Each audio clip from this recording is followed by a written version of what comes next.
What international human rights specifically protect women? Have you ever wondered how international laws safeguard women's rights around the globe?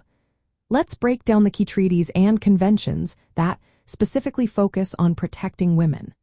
One of the most important is the Convention on the Elimination of All Forms of Discrimination against Women. This treaty was adopted by the United Nations General Assembly in 1979.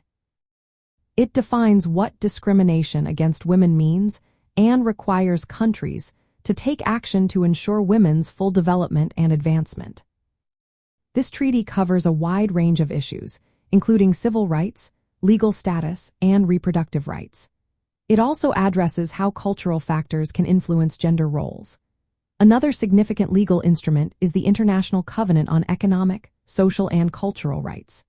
This treaty, along with the International Covenant on Civil and Political Rights, imposes obligations on states to eliminate discrimination and ensure equal rights for women. Although these covenants are not solely focused on women, they provide a strong foundation for claiming women's rights. For law students interested in international human rights, understanding these treaties is essential. The Convention on the Elimination of All Forms of Discrimination against Women offers a framework for analyzing discrimination and advocating for women's rights. Students can engage with real-world cases where this treaty has been used to challenge discriminatory laws or practices. Additionally, knowing the obligations under the International Covenant on Economic, Social, and Cultural Rights and the International Covenant on Civil and Political Rights is vital for advocating women's economic and civil rights. Terms like discrimination and reproductive rights are key in this context. Discrimination refers to any distinction or exclusion based on sex that affects women's rights in various fields. Reproductive rights involve the right to make decisions about one's own body, health, and family planning. In law school, students can apply these concepts in many ways.